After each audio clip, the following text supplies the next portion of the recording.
I would actually urge patience. And I know that's a really tough one for some people, myself included, because we always want to get to the end.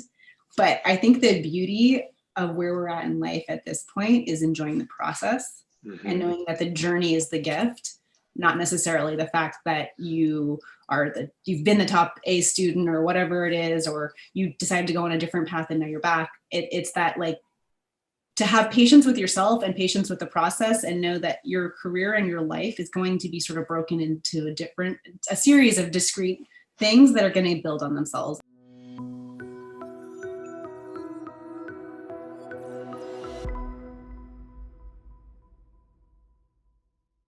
If you can just tell us a little bit about yourself and your background. Okay, my name is Elizabeth Rose Jackson. I currently live in Marin County with my husband, my dog, and my son. I am practicing in interiors. I work at Ken Fulk in San Francisco, and I head up the interior architecture department there. I'm officially a senior interior architect, though I kind of bleed into various or all aspects of the interiors realm. So I've kind of been the project lead on many of our larger architectural projects, notably St. Joseph's Art Society and a couple others, and then worked all the way through with various architects of record and whatnot on houses and builds and all sorts of things, restaurants. I have kind of at this point a pretty broad set of experience. I started out kind of always being a creative and actually kind of seeing the world in a very architectural way, even like in high school and stuff. And I remember my mom saying, well, why don't you study architecture? And I remember at the time looking at the idea of details was like really overwhelming, kind of scary. But I was always a maker. And then I went to undergrad. I studied art and architectural history. I chose not to do the undergrad program in architecture there because I always knew I was going to go to grad school, just part of my life path. I was on the sailing team and heavily involved with both academics and collegiate sports. And then I had the good fortune, actually, once I finished my undergrad degree, I got hired after literally knocking on doors for probably 9 months and just kind of cold calling and putting myself out there. I was hired at a small residential firm on San Juan Island. And so that's really how I cut my teeth, kind of getting involved in like truly understanding like the more technical aspects of design, construction, permitting, detailing houses, understanding rise and run of stairs and things like that. And from there, I ended up going to grad school in San Francisco at CCA, studying architecture. I think for me, it sort of just like turned my brain on in a whole new way. Like I loved the sort of design thinking that was sort of brought up and like the idea of like history and culture as part of my foundation. But really actually sort of even going back to high school for a second in our art history honors class, I remember studying Charles Remy McIntosh, and that sort of just like a light went off in my brain, where he was like both a maker and a creative and a technician and all of these things in one.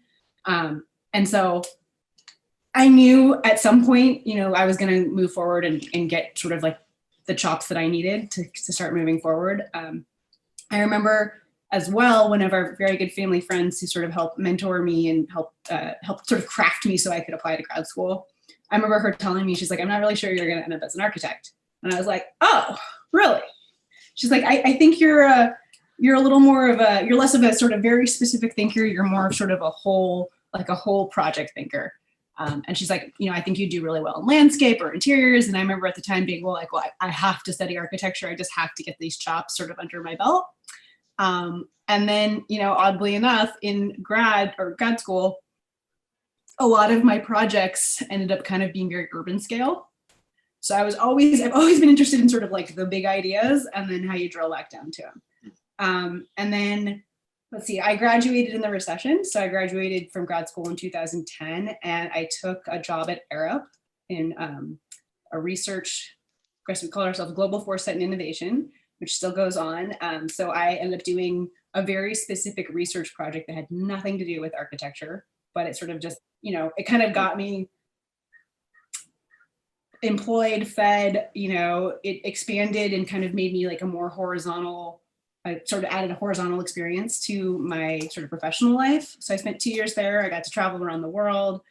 I got to go to, London, Sydney, it was really incredible. And I got to be a primary author of something called Drivers of Change Oceans. That was my little contribution to their thing. And And then knowing that that was coming to an end, my mentor there, Chris Lubkeman, who is now an Arab fellow, was kind of like, pushing me out of the nest a bit. And I ended up transitioning out of there. I did print and pattern at Pottery Barn for a hot minute, actually.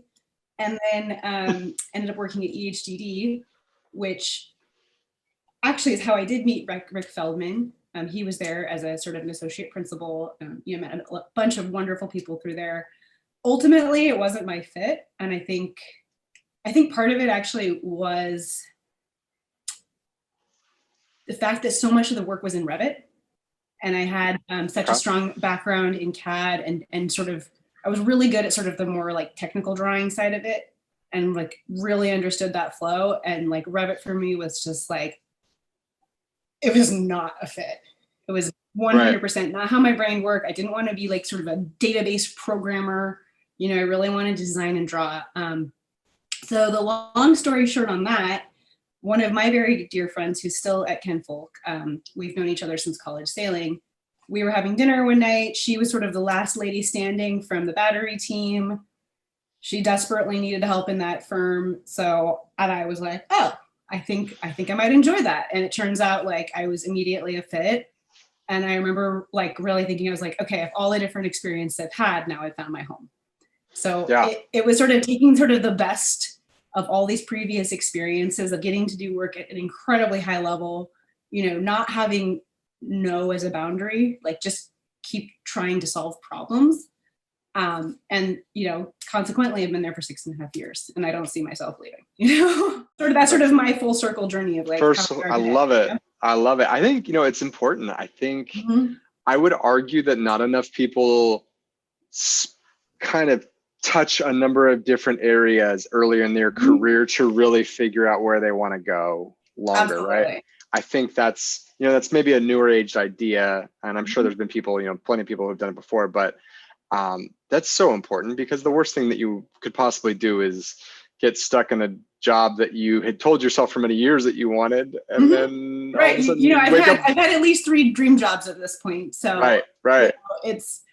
They all kind of shake out in different ways and reveal sort of, positives and negatives throughout that. Right. I also think having the negative experiences makes you really relish like the really positive ones. And like, I think about my first job and like, obviously I was very young. I didn't know that much, but it's almost like the way I was treated made me be so clear with how I was going to always treat my juniors at this point with like respect and like there's no bad questions. You can always learn and fail up. I would rather you communicate and come to us like with sort of like integrity and honesty than just trying to figure it out and like failing, 100%. And I also think, it's almost funny, like being a mother too, like raising a very small child, who's like 3 3/4.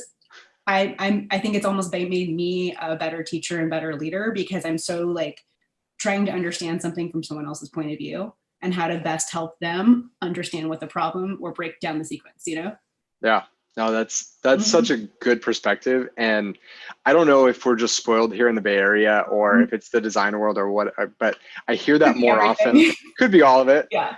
But I hear that more often here, which is this is how we retain our people. This is how we make people feel involved and connected from entry level, right? We want your feedback.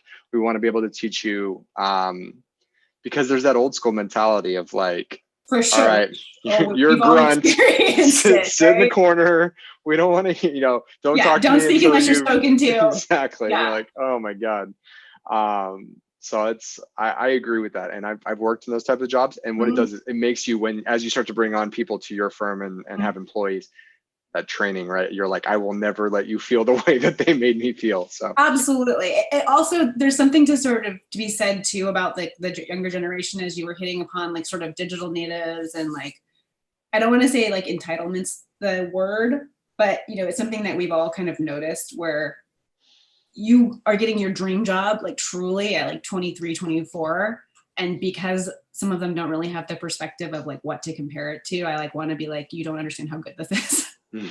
But you don't want to do it in a condescending way. You want to sort of just keep showing them that like, this is the right way to behave professionally. This is, how you treat all people and all clients or everyone you're interacting with like the same level of respect and like, sort of professionalism. And, I think a huge part of what we do is really just lead by example, right? Right. Mm-hmm. Design is so, it's like the exact opposite of, say, like professional sports, right? Mm-hmm. Professional sports, you can come in at what entry level and be a very highly talented, one of the best in the industry, live a short-lived career and be done. It's got an expiration date versus, design, and it's an endeavor, right? It's this campaign. And you every keep time collecting. You think you figured it out, then there's something, you get to like this next level of, or next plateau or whatever it is. And you have to not relearn, but you're adding to your sort of toolkit. Right. Every experience, you just, put that in the toolbox and, so you hear of these folks that are in their 60s, 70s, 80s, who are continuing to work, not because they need the money or anything along those lines, but they've just enjoyed it. And they've collected all these experiences, and people, they need to hear this stuff, right? They need that mentorship and that leadership. So that's really cool. Yeah. What would you say are some of the favorite parts about your job right now? Oh man. Let's see. Most of my projects seem right now like we're in construction, so there's a lot of CA. So I think what is really fun right now is getting to go on site and actually see like things coming together. So Tuesday of this week, I got to go approve a flooring layout for a really cool pattern that we're doing. Today I went to go to the banquette vendor and, we did a sit test and a mock-up and, made sure that they had everything that they need to be successful. There may be a bit of a time delay, but like we're making sure that the product is right. I like also really bringing people with me and teaching them kind of about like what to look for, what kind of questions to ask, how you need to push back against a contractor if you're seeing something that's not right, how we, on the more sort of like mundane paperwork side of it, like really how you make sure that you're communicating effectively and, dotting your I's and crossing your T's. I'm not inherently like the most type A person. I think that my training has sort of pushed me there, because then it becomes process and procedural. And so, I think it's fun kind of sharing that. I spend a lot of time communicating with my teams as well as sort of external folks as well. I really enjoy redlining and like, kind of just like looking for everything that could be wrong and just like just kind of tightening things up. I also really love detailing and kind of coming up with sort of original ideas or like how you can, approach whether it's millwork. I'm less involved in like sort of like the structure, but I feel like at this point I know how to have those conversations and push either, a mechanical engineer or my architect or whoever it is. I can help guide the conversation of where I know it needs to go. Right. So I think that also comes from just like experience. Right. Gotcha. And I would say kind of on that, like, we're kind of poking in earlier about, how you have all these experiences that builds. And I'm sure this is true for a lot of people, but I remember like at some point you're just so overwhelmed by everything that you're learning and you can't quite see the process or the path. And then at some point in there, it all just like clicked. And I was realizing like, I'm now at a point where I'm conducting a symphony. Right. Like you just kind of like know all the parts and pieces and when to hold and when to push and, like how to react and how to not react. Right. Yeah. Right. That's good. If we were going to flip it and say, what are maybe not some things that you don't like, but what are the hardest parts of your job or just a challenge that you see regularly? What would something like that be?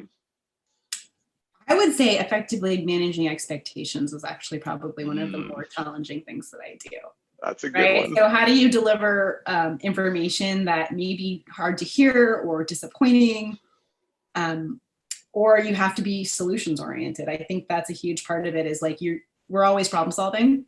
So we're always going to be presented with a new and unique challenge almost every day or on a weekly basis or whatever it is. So I think the challenge is to always see the positive and figure out how you can flip something that could be expensive, catastrophic, a big delay to an owner or a client, whatever it is, or your design gets completely rejected. Like how do you flip that around immediately and sort of regroup and stay positive and then get back on track? Right. Yeah. Right. That's good. This is always a tough one, and so I'm not going to ask you which one you're most proud of, but is there a project, is there a project in your mind that stands out as just something where you had kind of a unique experience, or for whatever reason, a project in your mind that really stands out? I'm going to go St. Joseph's Okay. because it is the largest historic renovation I've ever gotten to do. I had a baby during the process, so that was a unique challenge. I also had really, really wonderful colleagues who I brought in to help sort of cover that time and really help us work as a team to get it done at the end. It was also a little different because so much of what we did was we were part owner in the project too. So we worked with a contractor, a developer, and ourselves as the three ownership group. So we were making sort of, we'd have weekly meetings. We had kind of, honestly, I'm not sure like total freedom. We had total freedom because I was able to change a structural program because we looked at a rendering and realized that, we had to go to a wide flange steel post. We couldn't do a tube steel, just little things like that. Like we were able to make decisions on the fly because we were like kind of doing a design build. Yeah. And the church was in such disarray. It was like, seismic retrofit. So I feel like I learned so much about like the entire process of working like San Francisco politics, historic boards, both state, local, and nationally, getting through all of those amendment processes. I'm pretty well versed in commercial code at the moment, especially in terms of like ADA and things like that. So that was less of a concern, but really like taking something that was like just this crumbling heap and turning it into something that is now truly magical and awe-inspiring. Like I think the first night that we finally got it done, had a party and we were like kicking the contractors out like 3 hours before. It was like kind of magical to just sort of sit in the apps and like watch like, the sun change and the whole thing just come alive.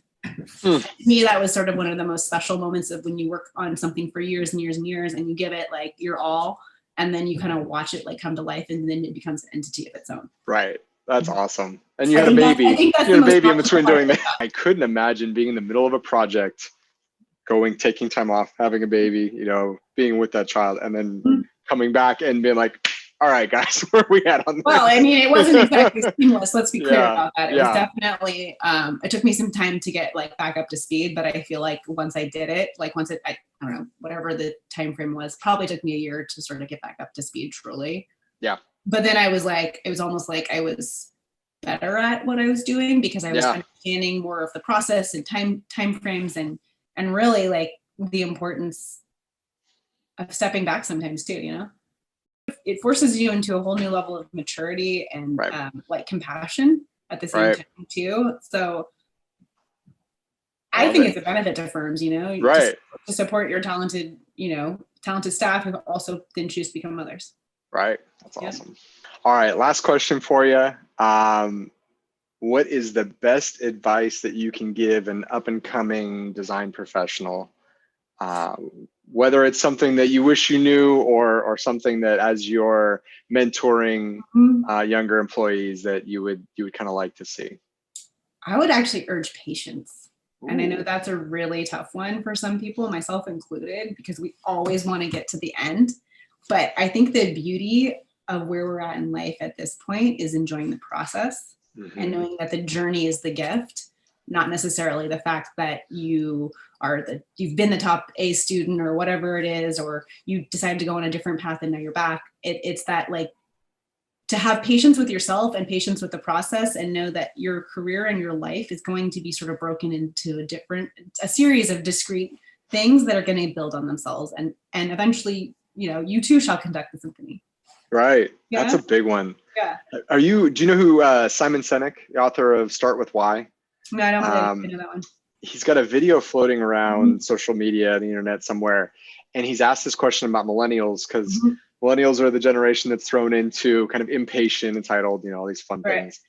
And he defended them but as to say, basically what you just said, be patient, right? Yeah. You graduate graduate school, and you know the trajectory that you want, and you can see the top of the mountain, but there's this fog around the mountain that you can, right? There's a lot of switchbacks. There's a lot of directions, right? And doesn't matter how fast you climb it. It doesn't matter, you know, if you maybe take a step back over here to pivot over there, but just keep climbing the mountain. Don't get 3 steps into it and quit. Look up and see the top and think, oh God, I can't do this, right? Because or be mad that like you've taken those 3 steps and you're not at the top already. That's a huge one, because I mean, as I do more and more of these interviews, I talk to folks who have had an entire career in design, and they feel like they're just getting started, right? They feel like, I mean, all of that experience that they've put in is allowing them to do these really great things now, but it's that endeavor, and that patience is so important. So absolutely. That makes me think of a really good, I think it was an article I read about Peter Marino, where he was talking about design as a muscle. And at his age and his stage in his career, I think he must be in his 60s at this point, but he was talking about like either it was 50,000 or 100,000 design hours. And, right? And that's how you can so quickly iterate, you know, because you've done the detailing, you've done the process, you've done the research, you've done the code, you've understood the structure, you know, the colors, whatever it is. And like now then it just becomes sort of this repeatable muscle. And I was kind of thinking, I was like, am I even close to 50,000 hours? I'm not. It's the truth. I'm at least 15 years into this, and I'm like, maybe I'm at 30, 40,000 hours, you know, there's definitely some more to go. Yeah, it's, you know, pennies in the jar, right? It's pennies in the jar every day. One little thing, it's not going to make a difference that day, but as you start to you know, accumulate, right, all of a sudden you take a step back after years and go, wow, I put some time into this. So awesome. Elizabeth, thank you so much for your time.